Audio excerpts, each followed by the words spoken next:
What's the vibe, tribe? Welcome back to another Dream Small Business Framework. I am your Dream Coach Shay, and today we're going to be talking about leads as a part of our framework. Okay, everyone talks about finding leads, but very few people talk about becoming findable yourself. So today I'm going to show you the top 3 ways to make your ideal clients discover you, right? Those dream ideal clients, right? Organically, consistently, and without spending a dollar on ads. This is really important, especially if you are still in your early stages of entrepreneurship or if you're considering entrepreneurship, so you're an aspiring entrepreneur. This is really important. Okay. So if you stay to the end, you'll walk away with 3 free strategies that work even if you're just starting, have 0 followers or subscribers, or don't feel totally ready to consistently create content yet. Okay. If you're looking for shortcuts, overnight results, or magical clients falling out of the sky, this is definitely not the conversation for you. But if you're open to building a findable brand, one simple step at a time, you're exactly where you need to be. And so let's jump right into it. Okay. So there are 3 organic ways to find, sorry, not to find leads, but for leads to find you, right? And I'm happy that I had that Freudian slip just a bit because this is what I learned in my early growth stages of entrepreneurship.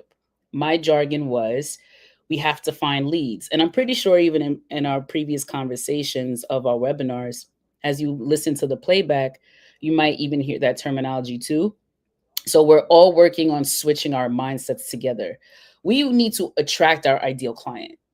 So that means we don't find them, we attract them. It's the opposite. We want for our dream clientele to reach out to us. How great would it feel to be able to wake up to an email or notification that someone wants to have a discovery call with you, or that you have a new potential client, or that you have a new sale, right? This all means that leads are finding you versus you having to produce a mass amount of effort in order to get the same result, right?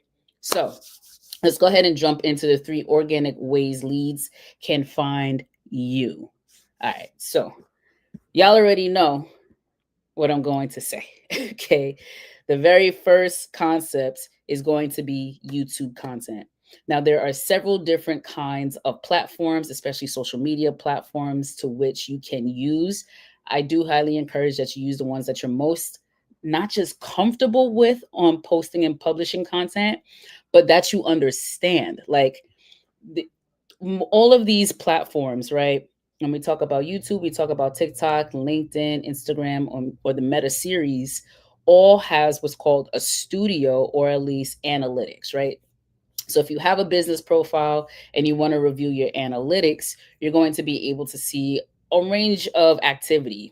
May it be where those your cold leads or your warm leads are tuning in from demographically, whether they're male or female. You'll even be able to get to see where they are geographically, right? So in understanding that you're going to have a mass amount of data produced from you publishing content, we then get to use that content. So as long as you are understanding the platform that you're posting or publishing on for feedback, by all means, use the one that you would like to monetize on. But here we talk about YouTube monetization. We talk about YouTube being that open source platform that allows us to publish our content for free 99. Okay.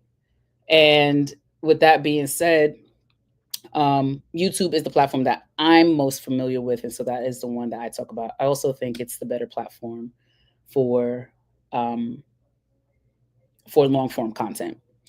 So, with that being said, YouTube content. Also, because YouTube is technically YouTube University, this is the number one space that people go to in order to search for their solutions. Okay. They search about their problems, they search for a solution. So it's a search based discovery. Now, YouTube has its own search engine. Well, it's connected to Google, but it has a search engine. Okay.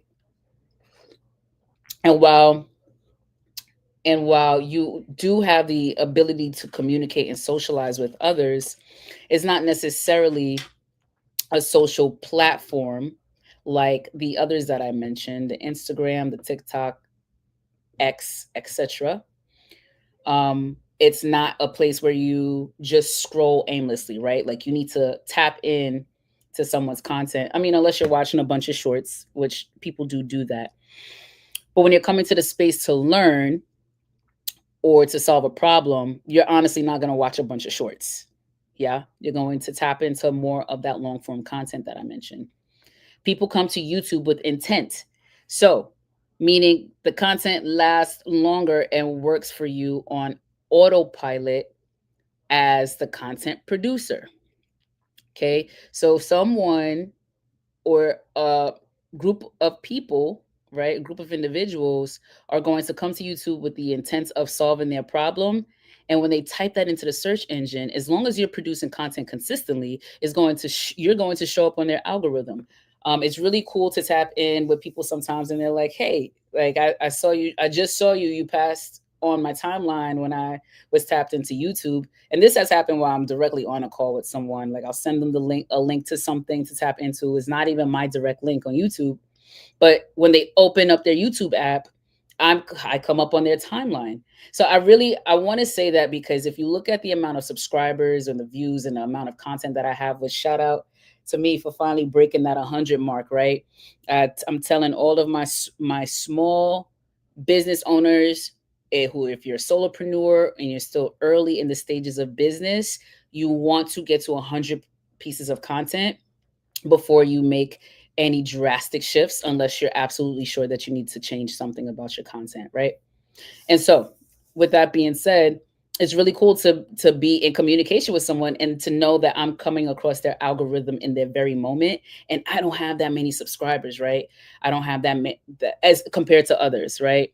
Or as many views as compared to someone who might even have more videos or sometimes less videos than 100. Okay, but they know that they're tapped into their niche and they're in the right market space.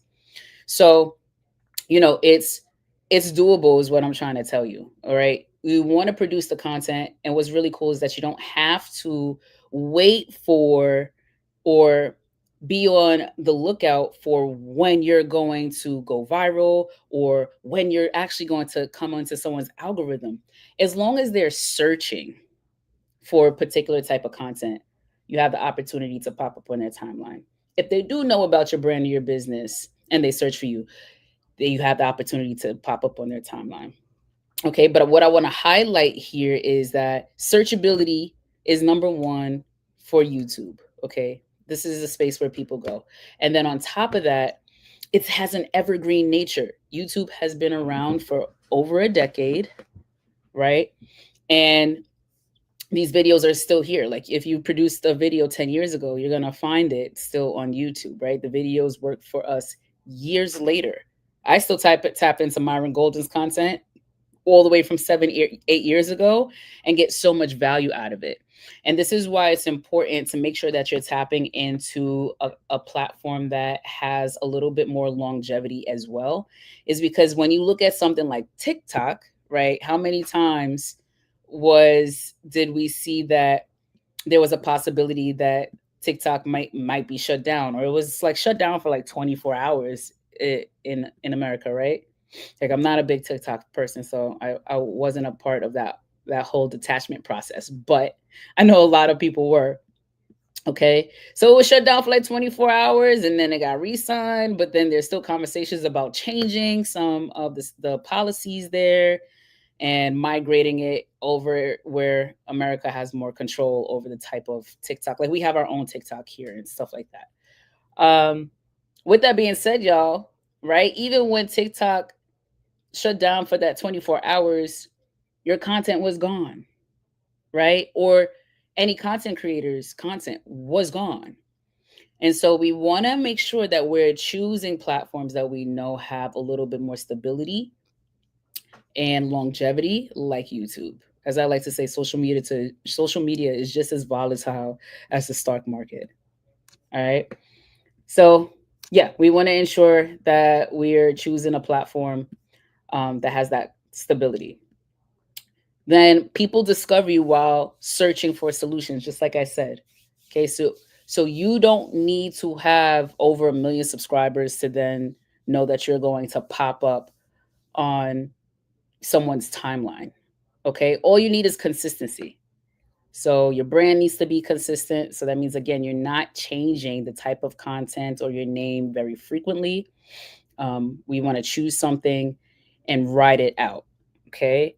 And then also, too, literally, once you produce that piece of content while you sleep, when you attach your links to how people can find you, set up discovery calls, or even purchase products and services from you, that's happening even without you having to be a part of that sale in that moment. And I just want to reemphasize again, YouTube is the best long-term discoverability method for a long while. So even if you needed to compare and contrast something, is it literally has historical information built in. So it's a really good space to be able to publish and post consistently and have people tap into you. Okay, we're talking about how leads are finding you, not us necessarily finding the leads. We produce the content, it's there, and when people watch it and it resonates, they're like, oh, right. And you say, so you want to know more information or you want to talk with me one on one, make sure you tap on the link in the description. That is the person tapping on the link and they're coming to you. You already produced the content for them to be able to do that. Okay, content is attractive. YouTube creates stability and longevity. So that's it for YouTube content. Here we go. We're going to our second organic way that leads can find us. Okay, and that's written content, y'all. Blogs, LinkedIn, long form posts, which, so I just want to reemphasize that this is not to overwhelm you, but this is something to consider as you are creating your content. So remember, long form videos is somewhere north of 8 minutes. And trust me, y'all, even if you did an hour or 2 hours,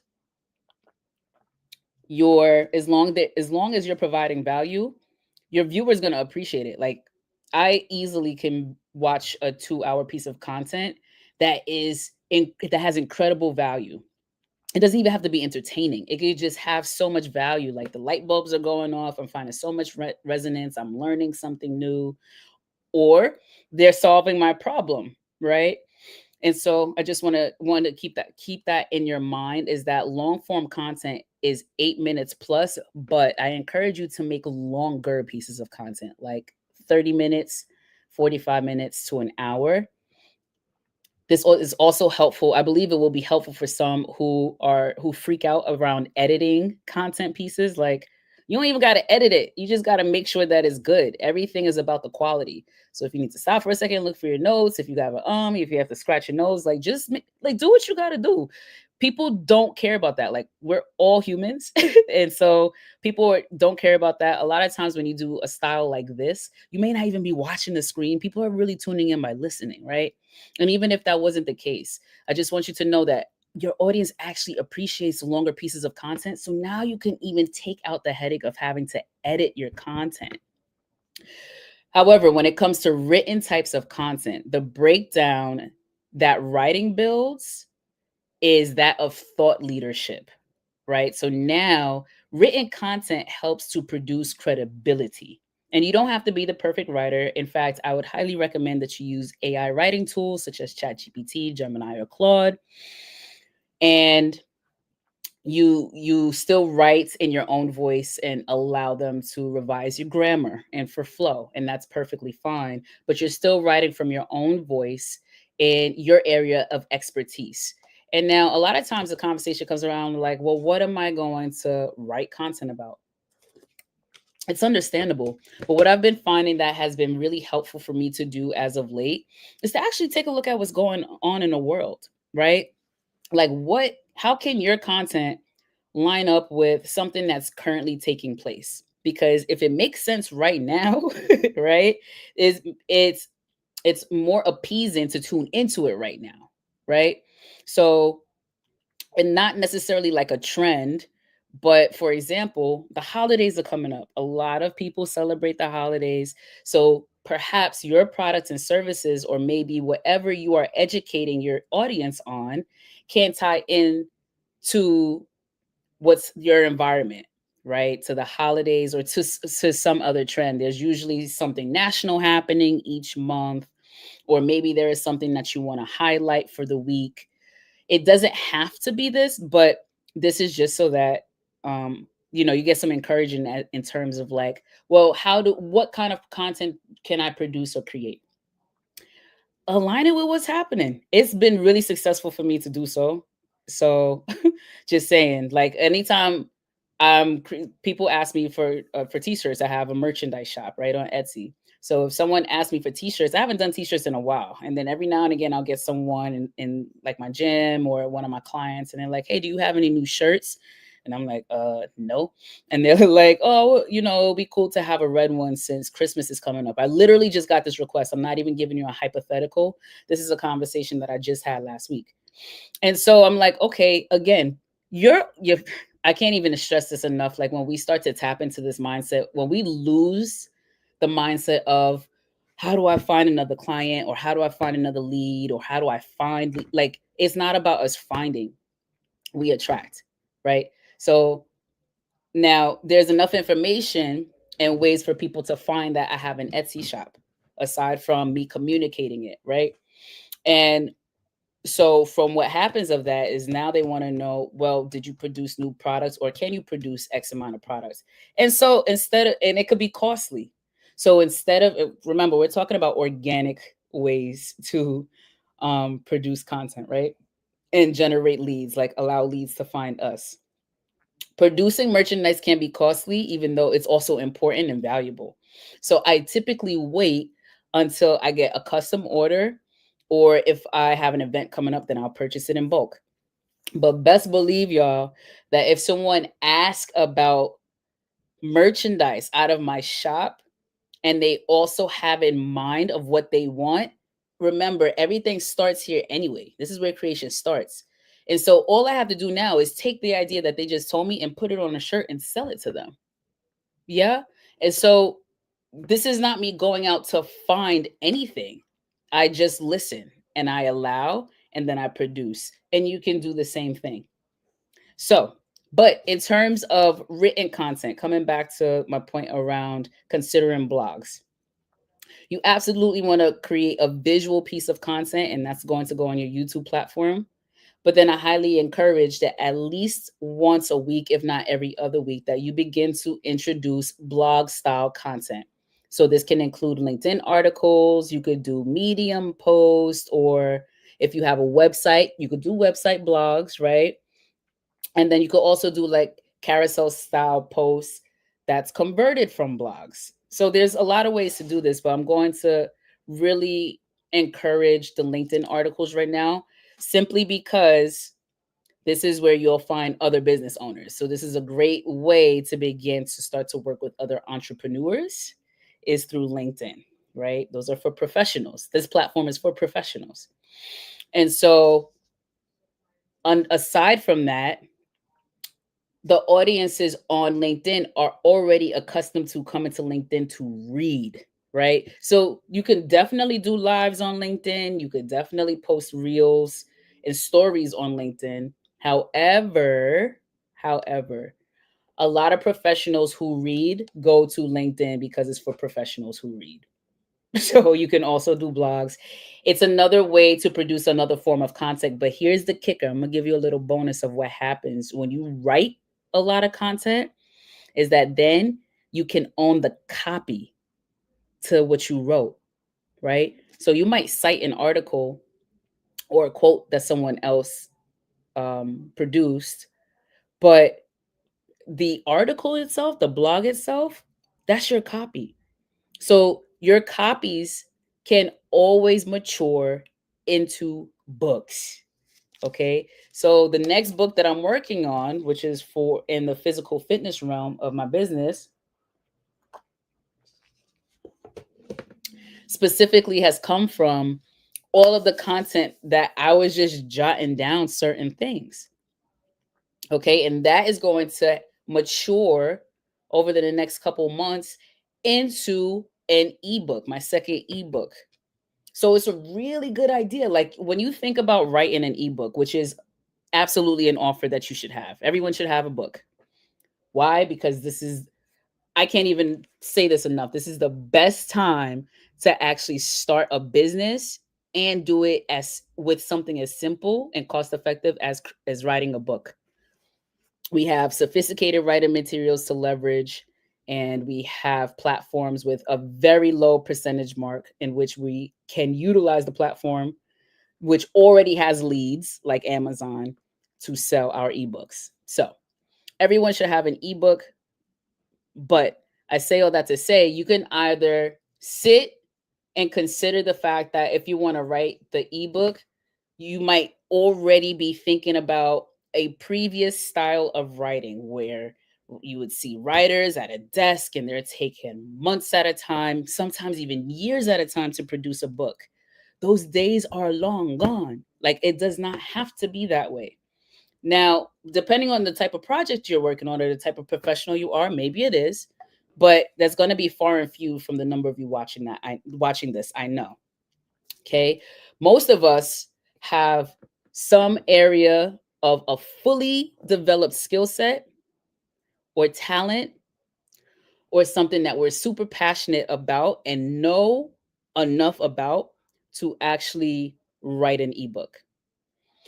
And you can either sit and do this all at once, or you can add pieces to your social media platform and then take all of that content, turn it into a manuscript, and flip that into a written piece of content over time that you can also sell.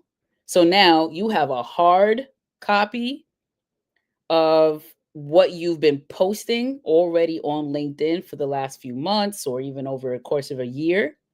And you can mature all of that content into a book. So you'll have the book, but then you'll also still have the copy written on LinkedIn. So another space that has gained enough longevity to ensure that we can see that they are a reliable platform that will be around, especially their niche is for professionals. Our content is evergreen there too. So now you have so many different types of content. You got your YouTube visual, you got your LinkedIn written content, and then you mature it into a book. The best advice that I've gotten, hands down so far, because like I said, y'all, when you have one offer, you really have four. So I want you to consistently continue to think about what products and services do you currently offer, and how do you turn it into four offers if you don't already have four already. Need a core offer, a lead offer, a premium offer, and then a continuity offer. So LinkedIn is going to be another platform that I recommend, not sponsored by them, just saying that I'll be surprised. I don't know. Most people have a LinkedIn page already. And you're probably not posting consistently on that page. What should you be posting on that page is everything as it pertains to your business. Like, we cannot continue to keep getting caught up around what to put into content. Talk about the thing you know about most, right? And as it pertains to your product or your service, so that you can link it back to, again, your website, until a discovery call, or until your store, so someone can continue to deepen their education or decide on making their purchase with you. Okay. Now, I do know that some people do micro blogs on Instagram or Facebook. Again, it's perfectly fine. Whatever platform you end up choosing, the only thing that it doesn't matter which platform it is that you choose. The only thing that absolutely needs to happen for you as an entrepreneur is that you are understanding how to revise and how to utilize your analytics. So it's not just about the posting and the publishing. You have to be able to review your data, extract the feedback and the information from it, and implement it into the next steps of your business. Okay, so if you want to create micro blogs on Instagram and Facebook, that's perfectly fine. One example that I know about right now that I'll mention that I absolutely love is by the content creator named Young Pueblo. He definitely writes a lot of self-development, especially around spirituality. And he'll do a carousel of micro blogs, but they all are blogs that are out of his book. So the very last slide of that carousel is going to be his book. So he posts the first 4 or 5 posts, you're reading it and you're like, oh, this is dope, this resonates. And then that last slide is like, well, if you like this, you're going to like the rest that's inside of this book, because this is where these came from. Here's how you make your purchase. So dope.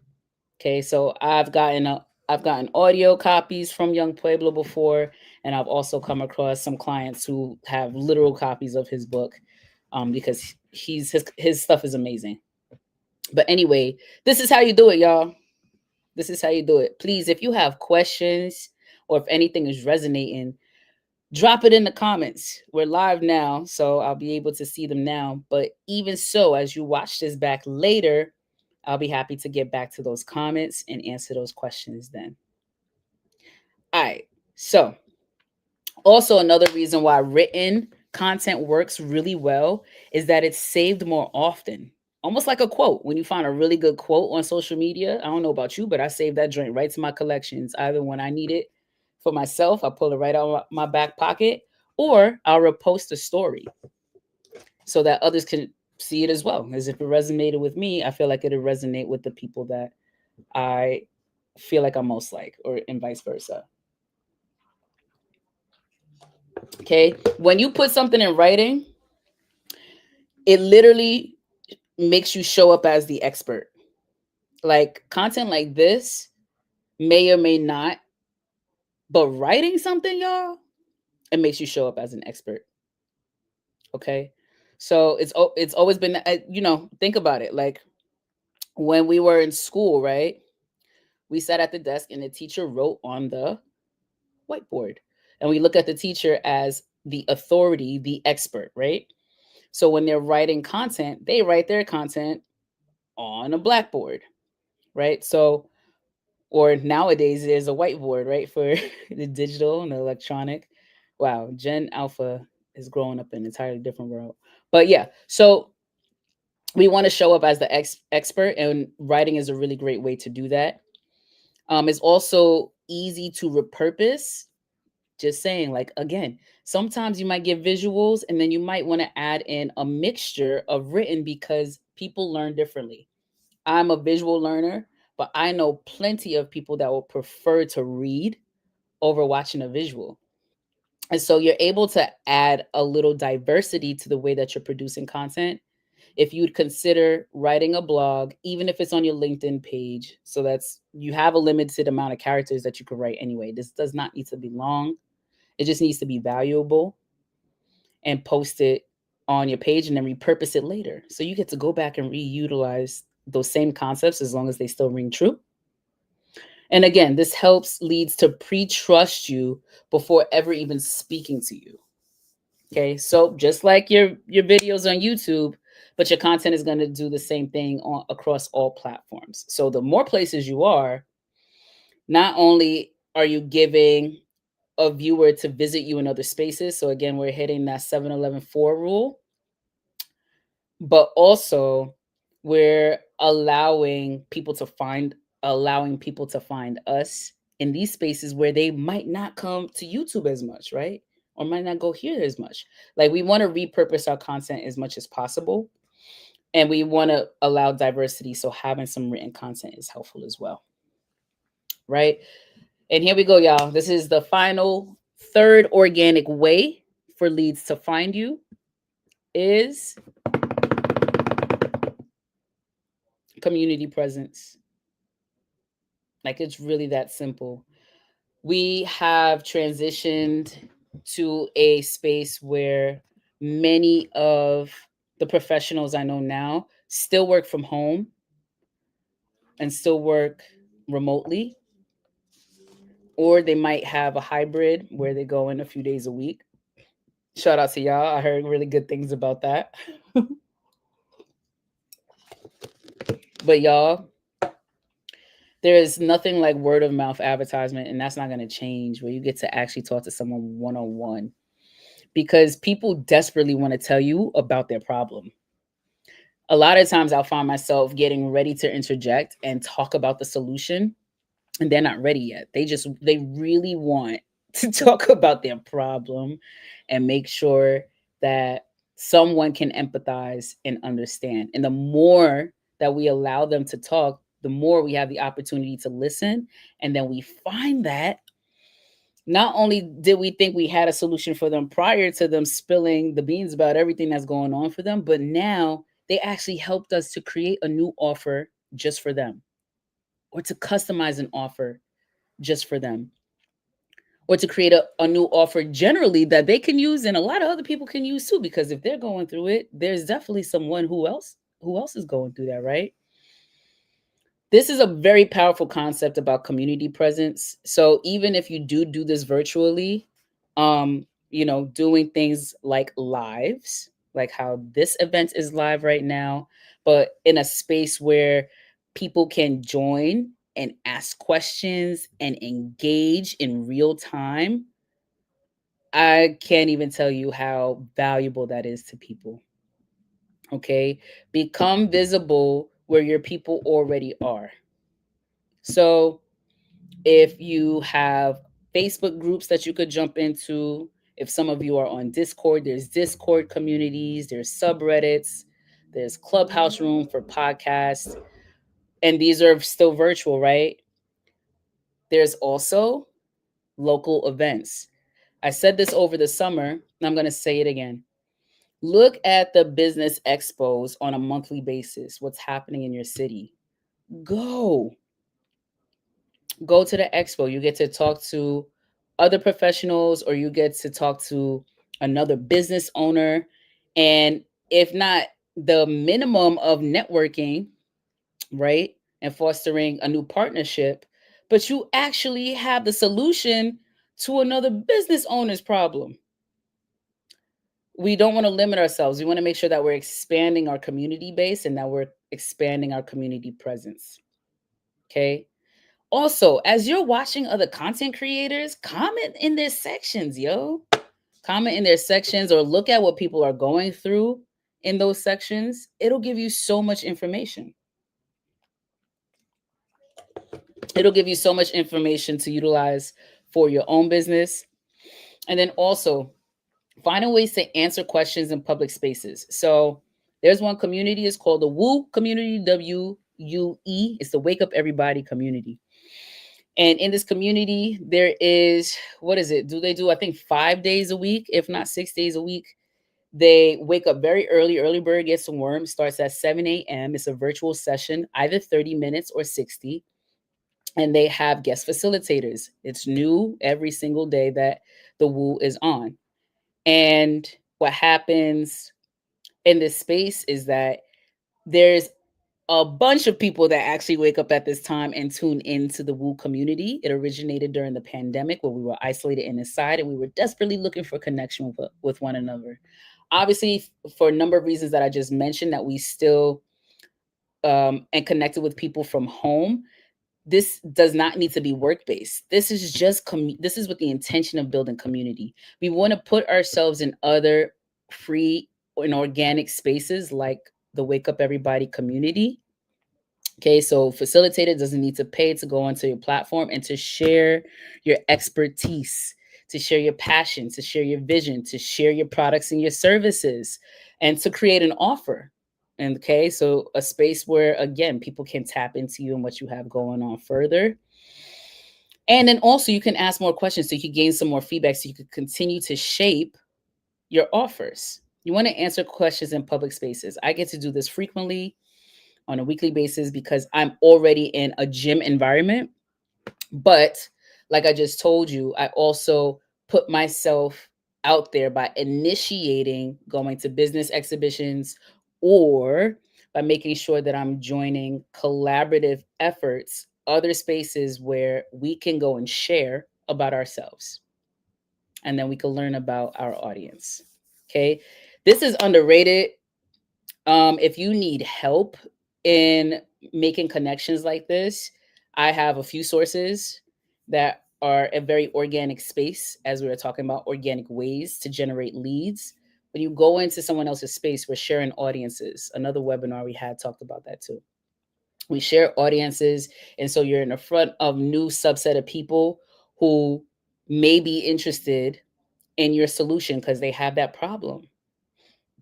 Okay, so now they want to tap in, and you already started to gain pre-trust because you're tapping into a content creator or a professional that they already watch. So we already have some credibility, even though that's their first time meeting us, simply because we know their friend. How many of us do that on a regular basis, right? Like you're throwing an event or a party, and they ask if they could bring a plus one, or vice versa. You're going to an event or a party, and you ask if you could bring a plus one, and they say yeah. They don't even know the person yet, right? They haven't even had to meet them. They say yes because you're coming and you recommended that they came with you, that they come with you to this event. So the expectation is XYZ already because we have credibility with each other. So we get to share credibility when we share audiences like that. So again, if you are ready to collaborate, I want you to reach out and schedule a discovery call with me. The link is down in the description below. So I could funnel you through some different platforms where you can share more about your products and services and allow leads to find you. Okay. This is underrated because, again, you're not competing with algorithms by doing it yourself. When you're live, like we are right now, people see you in real time. But unfortunately, after you watch this, at beyond 4:36 p.m. Eastern Standard Time, November 15th, we ain't live no more. We just live right now, okay? But yeah, people get to see you in real time. You build credibility through contribution, right? And then you attract leads without even posting content when you do more live events. Not only in real life, but virtual live events, right? So this is the perfect third method because it shows entrepreneurs that they don't need to be on a big platform or have a big platform. You don't need a big platform at all, like you used to. Used to before you had to get on TV and make a big stink about something, right? Now we have all of this omnipresence where we can get on multiple platforms and multiple virtual stages and talk, right? All we need is presence, y'all. That's it. All we need is presence. So this is really important to gather all three of these methods and implement them into your weekly routine in terms of producing content if you haven't already. Now, I'm going to give you a little secret around how I do that. Okay.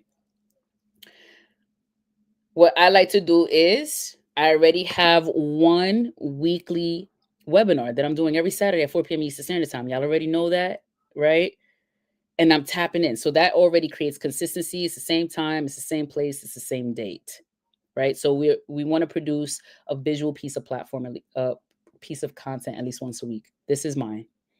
Okay. Now, second, tap into a blog style platform. There's also Substack. You can also do this through your newsletter, through email, right? So you want to do something that makes sense for you. It's really important for you to find out which platform makes the most sense for you, like a Tumblr, like a Substack, like a LinkedIn, as I mentioned. Or maybe it is through email distribution. And if that's the case, you want to produce a written piece of content. Y'all, I'm telling you, this adds up over time. Just as I committed to doing this webinar for 365 days, okay, I committed to this weekly webinar for 1 year because I knew it would get me to 100 videos, and I know how important it is to produce a lot of videos. Okay, not a lot, but consistent videos. Okay, the same thing happens with written content. And again, you'll find that even with writing, even if it's just a couple of paragraphs, nothing long, just write what's on your mind, right? That doing that, it matures that content into a book for you. So you don't have to sit down and decide that you're going to write this book and be overwhelmed in one setting writing a book. You could just write the book over time, right? And you could come back and piece it together. But I need you to consider the written piece of content. Now, the written piece of content is up to you on how frequently you can produce it. If once a month is good right now, then that's fine. That's actually what I recommend when you're starting out with content at all, because for some, weekly is too much. Okay, daily is unnecessary. It's just weekly. Weekly is your minimum. So if weekly is too much, bi-weekly is a sweet spot, because at least you get 2 per month.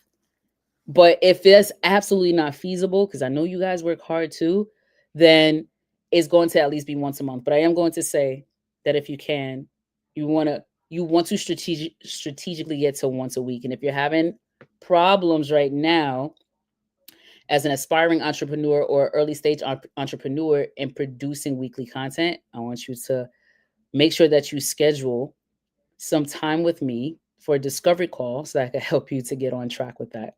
Okay? We have to produce more content. All right.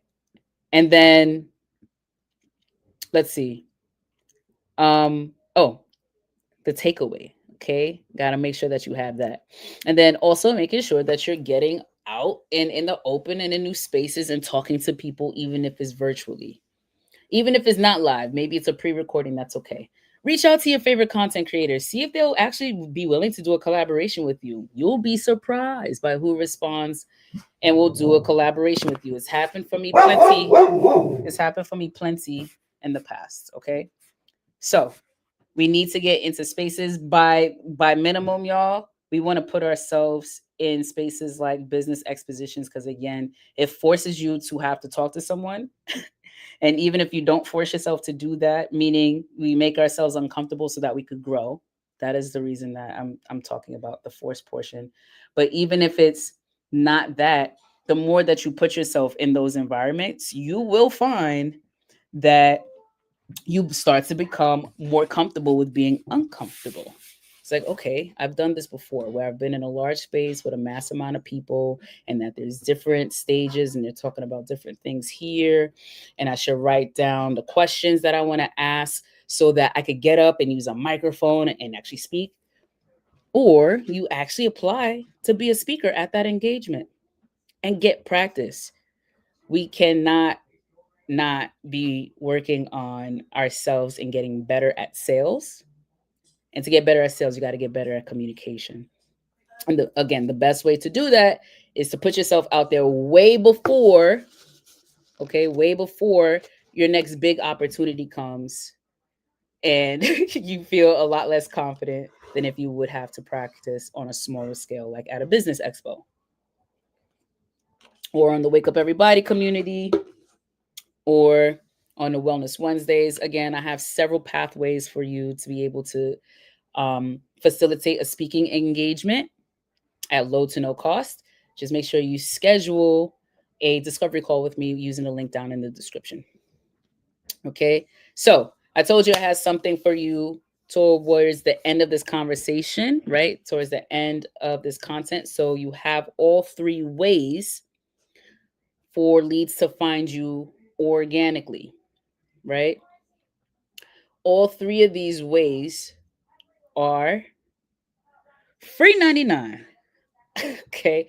I want to emphasize the importance of not paying for advertisement as you are an early stage entrepreneur.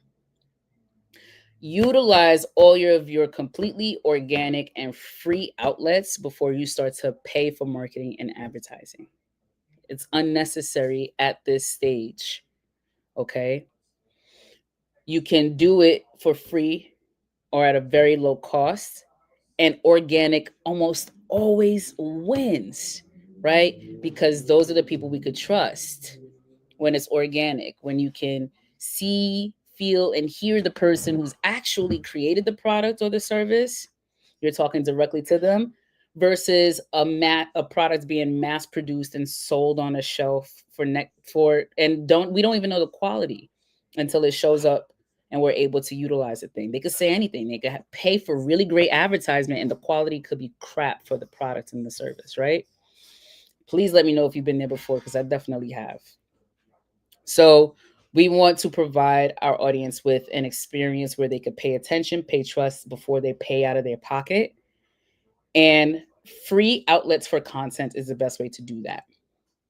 It's available to every entrepreneur, no matter your niche, your experience level, or your audience size, right? So, this is why I find that these are magnificent ways to generate leads. So, I have booked several discovery calls just by posting my link in the description in YouTube before. LinkedIn, someone's always constantly reaching out on LinkedIn. Be careful about what you click on LinkedIn and any other social media platform, just saying. And make sure, just ensure that it's not a bot.